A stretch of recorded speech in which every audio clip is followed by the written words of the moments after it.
"Mom, are we going to sleep in the car again?" The question was so small it almost disappeared under the soft patter of rain, but Marcus Reed heard it clear as a siren before he even saw them. He slowed his pickup as he passed the dimly lit shoulder of Route 9, headlights catching a stranded sedan with its hood slightly ajar, steam barely rising in the cool evening air. Inside, a woman leaned over the steering wheel, one hand gripping it like it might somehow bring the engine back to life, the other brushing damp strands of hair from her face. In the back seat, a little boy sat curled under a thin jacket, his cheeks flushed, his breathing uneven in a way Marcus recognized instantly. He pulled over without thinking, gravel crunching under his tires as the rain thickened just enough to blur the glow of the streetlights into halos. For a second, he just sat there, watching the shape of the woman through the windshield, the stillness of someone who had run out of options. Then he stepped out, the chill air hitting his skin as he grabbed his worn work jacket from the passenger seat and walked toward the car. The woman looked up as he approached, eyes sharp with caution, not fear exactly, but the kind that comes from too many hard lessons learned too fast. Marcus kept his hands visible, voice calm, steady, the way he always did when stepping into someone else's crisis. "Car giving you trouble?" he asked, nodding toward the hood. She hesitated, just a beat too long, like she was deciding whether help was worth the risk. "It just died," she said finally, her voice tight, controlled. "I don't think it's the battery, I tried." Her words trailed off as the boy in the back coughed softly, a thin sound that cut through everything else. Marcus glanced past her, taking in the small figure, the way the kid clutched a toy car in one hand like it was the only solid thing in his world. Without another word, Marcus shrugged off his jacket and gently opened the back door, draping it over the boy before he could protest, his movements slow, careful, like he was handling something fragile. "Hey there, buddy," he said quietly, offering a small nod instead of a smile, not pushing, just present. The boy blinked up at him, surprised, but didn't pull away. Marcus closed the door softly, then moved to the front, popping the hood the rest of the way and leaning in, the familiar smell of metal and damp wiring grounding him. His fingers moved with practiced ease, tracing the lines, checking connections, listening more than looking. Behind him, he could feel the woman watching, measuring him, waiting for the moment he might change, might ask for something, might turn into the kind of help that comes with strings attached. But Marcus didn't ask anything. He just worked, rain tapping against the hood, the world narrowing down to loose wires and quiet breathing, and a child who needed warmth more than anything else. A minute passed, maybe two, before he found it. A corroded terminal, barely hanging on, something that looked worse than it was. He tightened it carefully, wiping his hands on a rag from his pocket, then paused for just a second, listening to the silence between the raindrops, knowing that whatever happened next wasn't just about a car starting again. Marcus closed the hood gently, the metal settling with a soft click that seemed louder than it should have in the quiet stretch of road. And for a moment, he just stood there, rain beating along the edge of the car, listening to the low hum of the world holding its breath. He stepped back toward the driver's side window and gave a small nod. "Try it now," he said, his voice even, not expectant, just certain. Emily hesitated again, fingers tightening around the key before she turned it, the engine catching on the second try with a rough sputter that smoothed into a steady idle. The sound filled the space between them, warm and alive, and something in her shoulders dropped an inch, the tension loosening without permission. She exhaled slowly, like she had been holding that breath for miles. I do not even know what to say," she admitted, her voice softer now, less guarded, though her eyes still searched his face like she was trying to place him somewhere safe in her understanding of the world. Marcus shrugged slightly, wiping his hands again even though the grease had already settled into the lines of his skin. "It was just a loose connection," he said. "Nothing serious. Happens more than people think." He glanced past her toward the back seat, where Noah had shifted under the jacket, small fingers still wrapped around the toy car, his breathing a little steadier now, though the flush in his cheeks had not faded. "He running a fever?" Marcus asked, not intrusive, just observant. Emily followed his gaze and nodded, a flicker of worry returning to her expression. "Low grade since this afternoon. I was trying to get him home before it got worse." The words came out quickly, like an explanation she had given too many times before, like she was used to justifying every decision to people who had already decided she was doing it wrong. Marcus leaned one arm lightly against the side of the car, careful to keep his distance, his posture relaxed but grounded. "You got somewhere warm to get him settled?" he asked. Emily gave a small, almost embarrassed laugh that did not quite reach her eyes. "Yeah, just a few miles down. I just did not think I was going to make it." The rain softened, turning into a fine mist that clung to the air, and the streetlight above them flickered once before holding steady, casting a pale glow across the scene, catching the water on the windshield, the curve of the steering wheel, the quiet line of Marcus's shoulders. For a second, neither of them spoke. It was not awkward, not exactly. Just unfamiliar. The kind of silence that did not demand anything. Marcus pushed off the car and stepped back, giving her space again. "You should be good to drive," he said. "If it cuts out again, just pull over and call someone. But I think you will be fine." Emily nodded, her grip loosening on the wheel, but she did not start moving yet. Instead, she reached for her purse on the passenger seat, fumbling slightly before pulling out her wallet. "At least let me pay you," she said, already flipping it open, her voice carrying that same reflexive urgency, like help always came with a price, and she needed to settle it before it changed. Marcus shook his head before she could even pull out a bill. "You do not owe me anything," he said simply. No hesitation, no performance, just a fact. Emily paused, her hand still inside the wallet, eyes lifting back to his, searching again, this time for something different, something harder to name. "People do not usually stop," she said quietly. Marcus gave a small half-smile, the kind that barely moved his face but softened it anyway. "Yeah," he replied. "I know." The words landed heavier than they sounded, carrying something unspoken beneath them, something lived in, something that did not need explanation. In the back seat, Noah stirred again, his eyes blinking open just enough to focus on Marcus through the gap between the seats, and for a brief moment, their eyes met.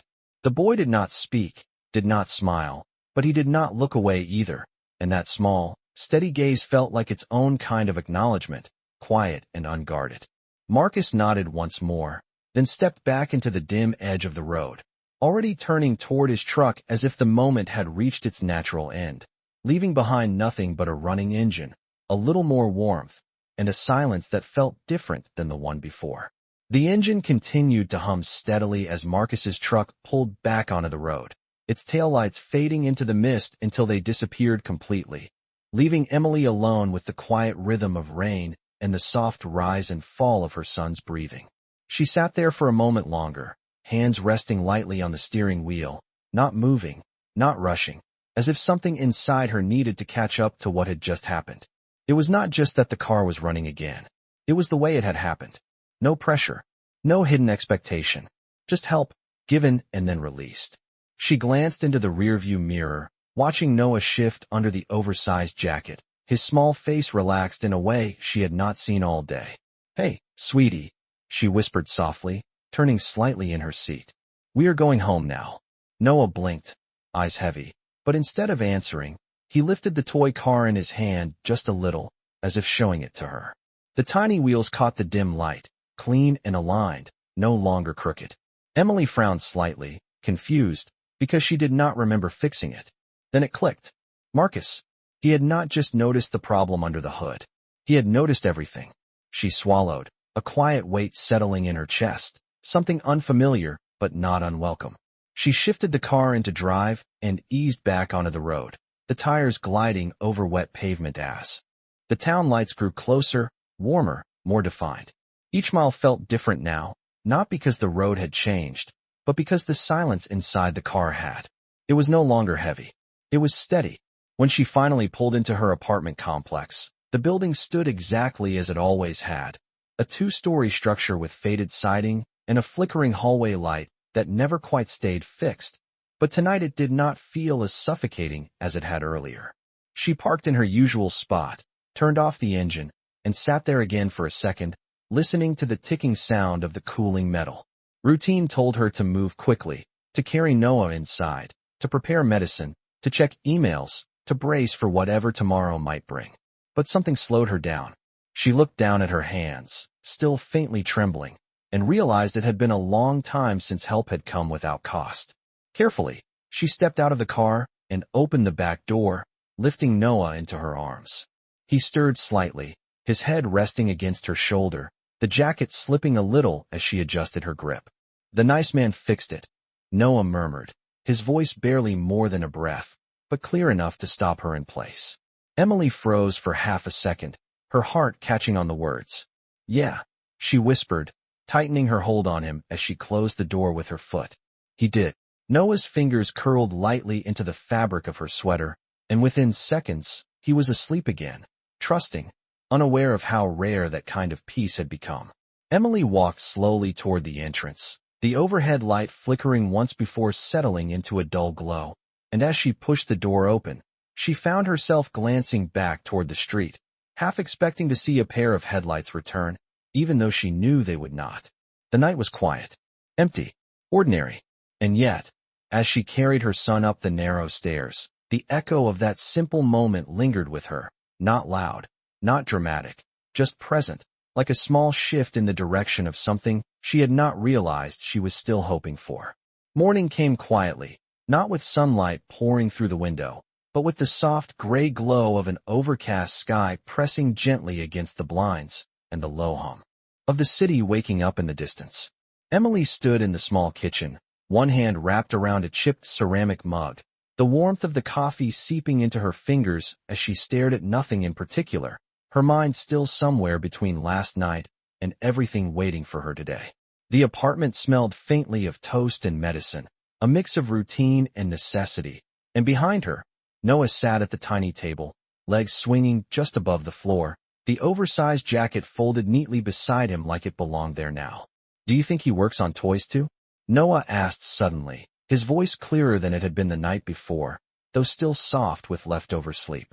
Emily turned slightly, caught off guard, her thoughts pulled back into the room. "Who?" she asked, though she already knew the answer. Noah held up the small car again, rolling it across the table with careful precision. "The nice man," he said simply. "He fixed this one fast." Emily watched the wheels spin straight and smooth, and for a moment, she could see it again, the way Marcus had crouched down without hesitation, fixing something small that most people would not even notice. "Maybe he does," she replied, her voice gentle, though something in it shifted, like a thought she was not ready to finish.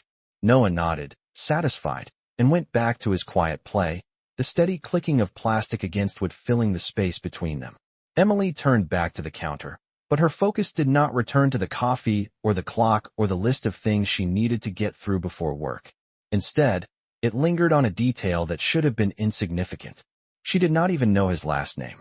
She did not know where he worked, or if he always took that road, or if stopping had been something he did often or something rare. The realization settled in slowly, not as panic, but as something closer to regret, like a missed moment she had not recognized until it had already passed. She set the mug down and reached for her phone, unlocking it out of habit more than intention, her thumb hovering over the screen as if the answer might appear there if she waited long enough. Nothing.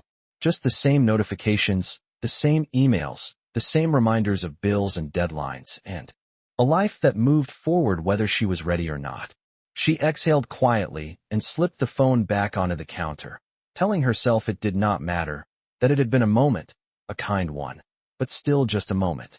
Across the room, Noah slid off his chair and walked over, the toy car still in his hand, his small step steady now, his fever having eased just enough to bring back a bit of his usual energy. He stopped beside her, looking up with a seriousness that did not quite match his age. "He stayed," Noah said, as if he was stating something important, something that needed to be remembered correctly. Emily blinked, her breath catching slightly at the simplicity of it. Not he helped. Not he fixed the car. He stayed. She crouched down to his level, brushing a hand lightly through his hair, her expression softening in a way that surprised even her. "Yeah," she said quietly. "He did." Noah nodded once, then leaned into her for a brief moment before pulling back, already turning his attention to the next small thing in his world. Emily remained there a second longer, her hand still resting where he had been, her thoughts shifting again, not toward what she had lost or what she feared, but toward something else, something quieter and harder to name. Outside, a car passed slowly along the street, tires whispering against damp pavement. And without meaning to, Emily glanced toward the window, her eyes searching the gray morning as if it might give something back that she had not realized she wanted to keep.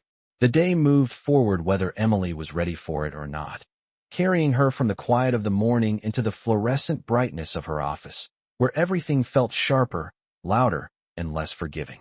The hum of computers, the soft clatter of keyboards, the low murmur of conversations that never quite stopped all pressed in around her as she sat at her desk. Eyes fixed on a screen she was not really reading. Numbers blurred. Emails stacked. Deadlines blinked in the corner of her monitor like small warnings she could not ignore. She reached for her coffee, now lukewarm, and took a sip without tasting it, her thoughts drifting back to a roadside under dim light, to a man who had asked for nothing and left without. Waiting for thanks. Emily, did you get the revised file from accounting? A voice cut in from her left, pulling her back. She turned slightly, forcing her focus into place. I am on it, she replied, already clicking through folders, her fingers moving on instinct even as her mind lagged behind. Work had always been the place where she could compartmentalize, where she could push everything else into the background and function. But today, something refused to stay contained. A small detail kept returning, uninvited and persistent. The way Noah had said it. He stayed. Around noon, her phone buzzed softly against the desk, a message from the daycare reminding her to bring Noah's medication in the afternoon. She glanced at the screen, then at the clock, calculating the hours left, the drive, the timing of everything stacked too tightly together. It was always like this. Precision. Planning. No space for disruption. And yet, last night had been nothing but disruption, and somehow, it had made things feel steadier. She exhaled slowly and leaned back in her chair, just for a second, her eyes drifting to the window where the sky remained a dull gray, the kind that flattened everything into the same muted tone. Across the room, laughter broke out near the break area, light and easy, the kind that did not carry weight. Emily watched it for a moment, then looked away, her attention shifting again, not to her screen this time, but to a thought that had been building quietly all morning. She did not know why it mattered. She did not know why one moment out of countless difficult ones had settled so deeply under her skin. But it had, and ignoring it was starting to feel like ignoring something important. Her fingers moved almost without permission, opening a browser tab, searching for local mobile mechanics, roadside assistance, anything that might connect a face to a name. Results filled the screen instantly, dozens of options, numbers, reviews, businesses with polished logos and scheduled appointments. None of them felt right. None of them matched the simplicity of what had happened. She closed the tab, a small, almost frustrated motion, and shook her head slightly at herself. This was not how her life worked. You did not go looking for people you met once on the side of the road. You moved forward. You handled what was in front of you. That was how she had survived this long. A notification popped up again, pulling her attention back to the present, and she forced herself into motion, answering emails, making calls, pushing through the hours with the same steady determination she always relied on. But beneath it all, something had shifted. Not dramatically, not in a way anyone else would notice. Just enough to make the edges of her routine feel less solid, like there was a space now where something unexpected could exist.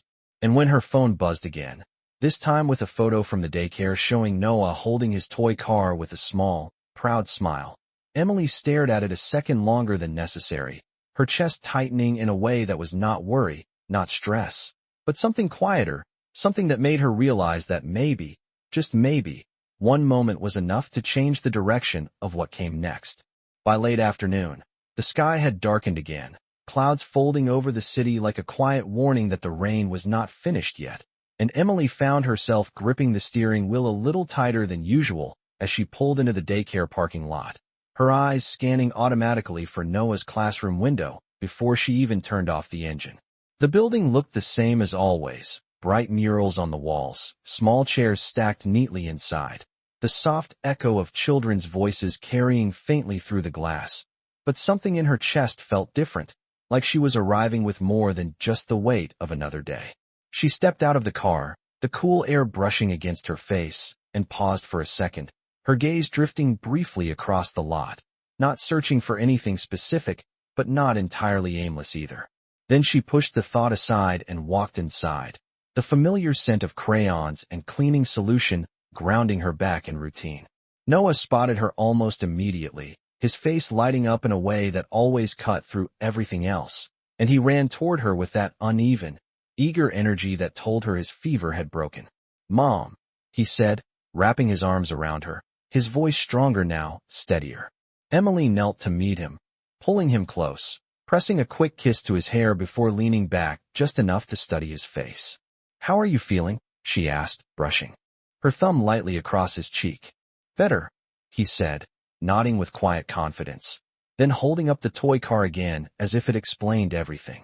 Emily smiled, but it lingered longer this time, softer, less guarded. After signing him out and thanking the teacher, she took his hand and walked back toward the parking lot, the evening air settling into that calm space between day and night, where everything felt slightly suspended. As they reached the car, Noah stopped suddenly, his small hand tightening in hers just enough to make her pause. "Mom," he said again, his tone thoughtful this time, not urgent. Emily looked down at him. "What is it?" she asked. Noah glanced around the lot, then back at her, his brows drawing together slightly. "Do you think we will see him again?" The question landed gently, but it stayed, echoing in the quiet space between them. Emily did not answer right away. She followed his gaze, looking out across the rows of parked cars, the fading light catching on windshields and metal edges. Everything ordinary, everything unchanged. And yet, she felt that same shift again, that subtle pull she had been trying to ignore all day. "I do not know," she said finally, her voice honest, not dismissive, but not promising either. Noah nodded, accepting the answer in the simple way children do, then climbed into the back seat, settling in with his toy car and the jacket still folded beside him. Emily closed the door gently and stood there for a moment, her hand resting against the cool metal, her reflection faintly visible in the glass. The parking lot lights flickered on one by one, casting long, soft shadows across the pavement, and the air held that quiet stillness that comes just before something changes, even if you cannot yet see what it is. She moved to the driver's seat and started the engine, the familiar sound filling the car, but as she pulled out of the lot, her eyes lingered just a second longer on the road ahead, on the possibility of crossing paths again with someone who had stepped into her life without warning and left behind more than just a fixed engine. The drive home felt slower, not because of traffic, but because her thoughts no longer rushed ahead of her, no longer bracing for the next problem. Instead, they settled into something quieter, something that allowed space for a question she had not asked herself in a long time. Not what if things go wrong, but what if something goes right?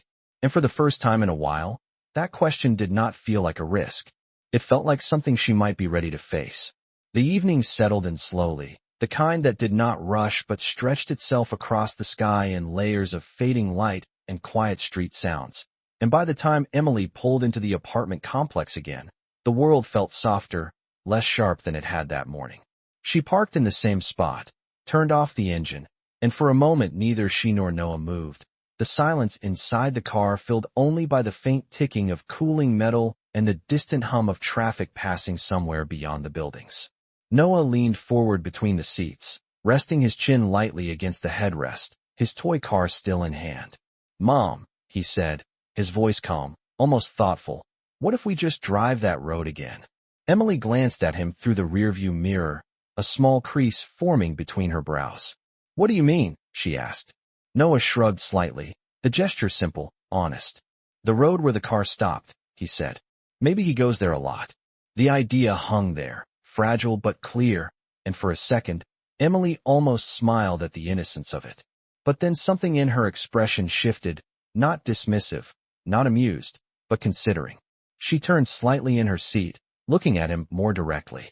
"That is not really how things work," she said gently, though her tone lacked the usual certainty. Noah did not argue. He just nodded, accepting the answer the way he always did, but his gaze drifted back toward the window, toward the direction of the road they had taken the night before. Emily followed his glance, her fingers resting lightly on the steering wheel again, even though the car was no longer running. It was a simple thought. Too simple, maybe. and yet it pressed against something inside her that had been shifting all day, something that did not quite fit into the structure she had built her life around. Practical, controlled, forward-moving. She looked down at her hands, then back up at the windshield, the faint reflection of her own face, staring back at her in the dim light. "We have dinner to make," she said after a moment, her voice quieter now, as if she was reminding herself more than him. She opened the door and stepped out, the evening air cooler than before, carrying the faint scent of rain that had not quite fallen yet. Inside, the apartment felt the same as always, small, functional, everything in its place, but the stillness no longer felt heavy. Noah moved through the space with a little more energy now, his steps lighter, his voice returning in small bursts as he talked about his day, about a drawing he had made, about the way his teacher said he was doing better. Emily listened, nodding, responding where she could, but part of her attention remained somewhere else, somewhere just beyond reach. As she stood at the stove, stirring a simple pot of soup, the motion steady and familiar, her eyes drifted once more toward the window, where the last of the daylight was fading into a soft gray blue. Cars passed occasionally, their headlights sweeping briefly across the walls before disappearing again. Ordinary moments. Repeated patterns. Safe. And yet, the thought returned, not as a question this time, but as a quiet possibility. What if she did take that road again? Not because she expected anything. Not because she believed in chance meetings or perfect timing. But because for once, the idea of not trying felt heavier than the risk of trying. She stirred the soup slowly, the steam rising in soft curls, and exhaled a breath she had not realized she was holding. Across the room, Noah sat cross-legged on the floor, rolling his toy car back and forth with careful attention, the small wheels tracing the same path again and again, as if repetition itself could lead somewhere new. Emily watched him for a moment, then turned off the stove, the quiet click of the burner marking a small decision she had not planned to make. "Hey," she said, her voice calm but different now, carrying a note of something steadier, something decided. Noah looked up immediately. "Yeah," he asked. Emily reached for her keys, the metal cool in her hand. "Let us take a short drive," she said. Noah's eyes widened slightly, not with surprise, but with recognition, as if he had been waiting for that answer without knowing it. He nodded once, quickly, already standing, already moving toward the door. And as Emily followed him out into the deepening evening, the air cool against her skin, she did not think about what she might find or what she might not. She only knew that for the first time in a long while, she was choosing something that did not come from fear or obligation, but from a quiet, unfamiliar kind of hope. The road stretched out ahead of them in long, quiet lines, the headlights cutting through the dim evening like a narrow path carved into something uncertain but steady. And Emily kept her hands firm on the wheel, her eyes scanning the familiar turns with a focus that felt sharper than usual. Noah sat in the back seat, leaning slightly toward the window, his breath faintly fogging the glass as he watched the passing streetlights blur into soft streaks of gold and white. Neither of them spoke for a while. The silence was not heavy, not filled with doubt, but something closer to anticipation, like both of them understood that this drive was not just about retracing a route, but about testing something unspoken. As they turned onto the stretch of road where everything had shifted the night before, Emily felt it immediately, the subtle tightening in her chest, the way memory layered itself over the present, turning ordinary pavement into something charged with meaning. The shoulder looked the same. The curve in the road, the dim streetlight that flickered just slightly before holding steady, the faint outline of trees beyond the guardrail. Everything was unchanged, and yet it felt different because she was not the same person sitting behind the wheel. She slowed the car without fully realizing it, her gaze moving carefully along the roadside, not searching in panic, but with quiet intention. "This is it," Noah said softly from the back, his voice carrying a certainty that made her glance up at him through the mirror. "Yeah," she replied, her tone calm, though her fingers tightened just slightly on the steering wheel. They drove a little farther, then a little slower, the tires humming against the pavement, the world around them settling into that still space where anything could happen or nothing at all. For a moment, it seemed like it would be nothing, just an empty road, a memory, and a choice that led back to the same place they had started. Emily exhaled slowly, her shoulders lowering a fraction, preparing herself to accept that possibility without disappointment. But then Noah leaned forward suddenly, his hand pressing lightly against the back of her seat.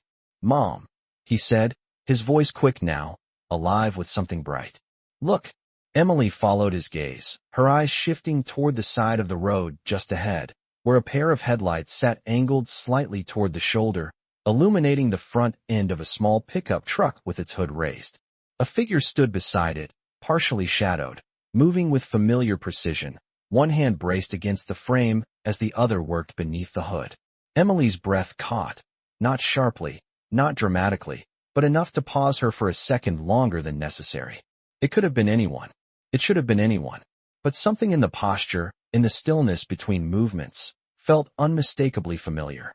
She slowed the car further, pulling gently onto the shoulder a few yards behind the truck, the engine idling softly as the headlights washed over the scene. For a moment, she did not move. Her hands remained on the wheel, her gaze fixed ahead, her mind catching up to what her eyes were already telling her. In the back seat, Noah was already unbuckling, his small movements quick but careful, his attention locked forward with quiet excitement. The figure at the front of the truck straightened slightly, as if sensing the change in light, and turned just enough for his face to catch the edge of the headlights. "Marcus." The recognition settled into Emily not as shock, but as something steadier, something that felt almost inevitable in a way she could not explain.